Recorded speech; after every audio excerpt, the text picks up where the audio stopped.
Habiter son corps. Jeu d'enfant, à l'arrière de la voiture, sur la route des vacances. Deux sœurs jouent à tu préfères. Tu préfères mourir de faim ou de soif?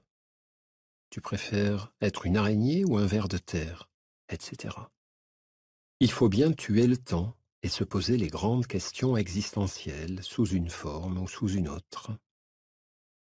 Tout à coup, je tends l'oreille. La grande est en train de demander à la petite: tu préfères ne pas avoir de corps ou ne pas avoir d'esprit? Mais la petite comprend mal. Il faut que la grande lui explique encore. Eh bien, pas de corps, ça veut dire pas manger de glace, pas te baigner. Et pas d'esprit, c'est pas parler, pas penser, tout ça. Pas une seconde d'hésitation, alors que c'était plus dur pour l'araignée ou le ver de terre. Je préfère pas d'esprit, mais le corps.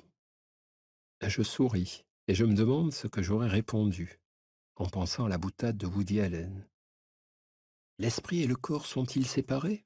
Et si oui, lequel vaut-il mieux choisir? Mais en vérité, il n'y a bien sûr aucun choix à faire, juste un corps, à mieux connaître, à mieux respecter et à mieux habiter. Méditer avec le corps. Les non-méditants pensent souvent que la méditation est une pratique seulement psychique. Quelle erreur! C'est en réalité une pratique éminemment corporelle. Et après de longues séances de méditation, le corps peut être épuisé, parfois plus encore que l'esprit. Parmi les pratiques méditatives, la pleine conscience repose notamment sur une expérience respectueuse des sensations corporelles. Il s'agit de se connecter à son corps, de lui prêter conscience et attention. Il ne s'agit pas de penser à son corps, de juger ce qui s'y passe, d'essayer de le détendre ou de s'agacer envers lui, mais simplement d'entrer en contact avec lui, de le réintégrer dans le champ de notre esprit, de notre attention, de notre conscience, sans chercher, dans un premier temps, à modifier quoi que ce soit. Il y a dans toute approche de la pleine conscience des exercices nombreux et réguliers autour du corps. Il s'agit de juste prendre conscience de tout notre corps, doucement, partie après partie. Prendre notre corps comme centre de gravité de l'expérience de l'instant présent. Pratiquer des exercices sur la posture, par exemple.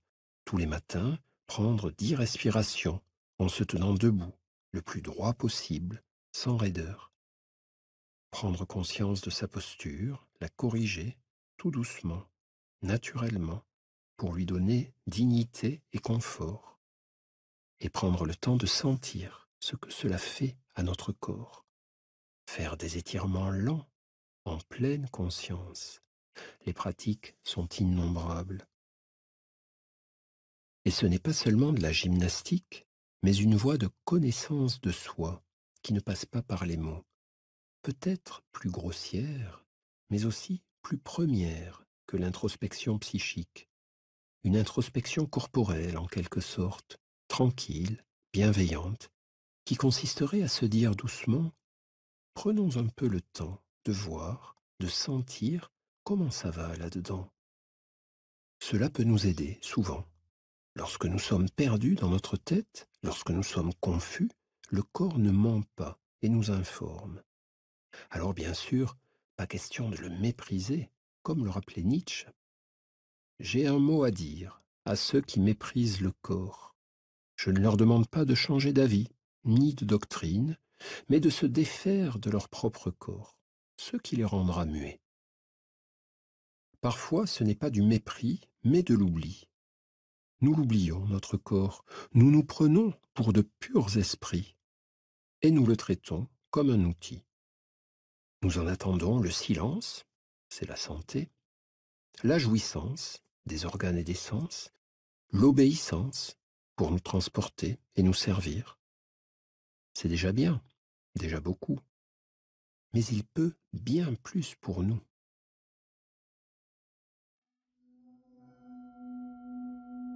Le miracle, c'est de marcher sur la terre. Thich Nhat Hanh. Il n'y a ni mort ni peur.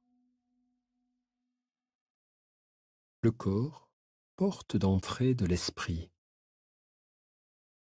Le corps et l'esprit, ces deux-là sont indissociables, ne se lâchent jamais. Les apaisements de l'un jouent sur l'autre, les emballements aussi. On agite souvent la légende du dualisme cartésien, corps et esprit, comme deux entités séparées. Mais Descartes n'a jamais dit ça. Personne d'ailleurs ne l'a dit comme ça. La dualité exprime juste une hiérarchie, une conviction sur les rapports de force, lequel peut se faire obéir de l'autre. Nous pensons, en général, que l'esprit doit se montrer plus fort que le corps. Mais c'est comme dans un couple, cela dépend des moments, des domaines, cela change et évolue, et c'est parfait ainsi. Le corps et l'esprit, ce n'est ni la même chose, ni deux choses séparées.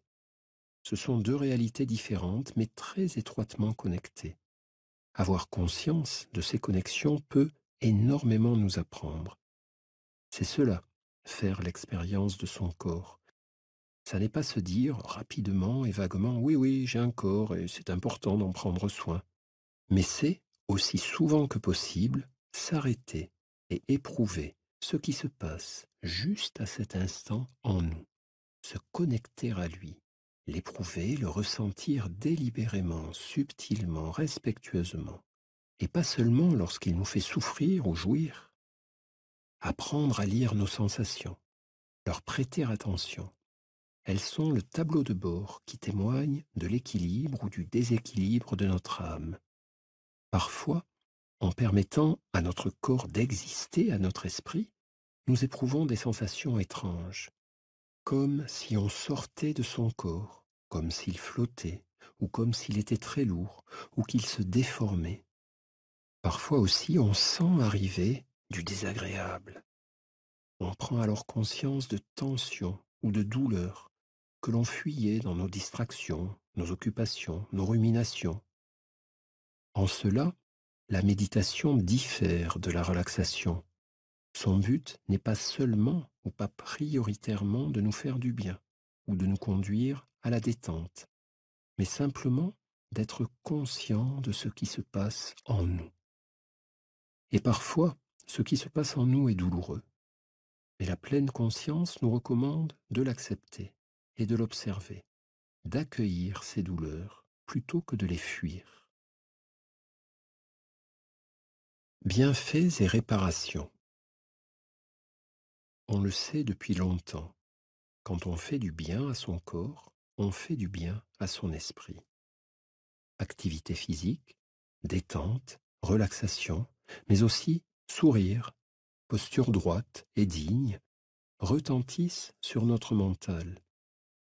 Cet effet est discret et cumulatif. Inutile d'en espérer un bénéfice spectaculaire ou immédiat. Il est aussi imprévisible. C'est pourquoi, dans la pleine conscience, on recommande de ne pas vouloir. Ne pas vouloir se détendre. Ne pas vouloir se faire du bien. Ne pas vouloir atteindre un état précis. En tout cas, pas au moment de la méditation. Dans ce moment, ne rien espérer, ni viser, mais juste s'ouvrir à ce qui existe, à ce qui est là, l'accueillir à notre conscience, rien de plus. Le maître mot est alors permettre ou faciliter. Faciliter car les chercheurs ont le sentiment, depuis quelques années, que le corps a des capacités d'auto-réparation. Attention, ce ne sont pas des garanties de santé ou d'immortalité. Capacité d'autoréparation facilitée par les douceurs, les bonheurs qu'on lui propose, mais aussi par le simple fait de lui laisser de l'espace mental, de l'écouter, en lui permettant de s'exprimer. La méditation semble avoir un effet de frein sur le vieillissement cellulaire, en agissant sur les télomères, ces petits capuchons qui se trouvent à l'extrémité de nos chromosomes. Donner régulièrement de l'espace à notre expérience des sensations corporelles est sans doute bénéfique à notre santé. C'est pourquoi la pratique de la pleine conscience recommande cet exercice qui consiste à passer régulièrement en revue toutes les parties de notre corps, tranquillement, doucement, un peu comme si on marchait sur les chemins d'une forêt pour ramasser les branches mortes, pour vérifier que tout est bien. On parcourt ainsi les chemins de son corps. Même si ce corps est malade, souffrant, abîmé, usé, on lui donne, de notre mieux, ici et maintenant, attention, estime, espace et affection, dans l'attente, tranquille et lointaine, que ce corps, tel qu'il est, d'accepter devienne pacifié, et que ce corps pacifié permette un esprit éclairé. Leçon 3. C'est drôle, comme la plupart d'entre nous avons tendance soit à oublier notre corps, soit à s'en inquiéter, passant du déni, lorsque nous allons bien, à l'hypocondrie, lorsque nous allons mal. La pleine conscience nous recommande simplement de lui rendre régulièrement des visites amicales, se reconnecter à nos sensations, faire un état des lieux, le passer tranquillement en revue, en nous endormant, en nous éveillant, lors des moments où nous avons un peu de répit, voir ce qui s'y passe, sans chercher, là encore, à résoudre ou à soulager, juste observer. Et cela sera déjà un premier et immense bénéfice, donner sa juste place à notre corps, au sein de notre conscience.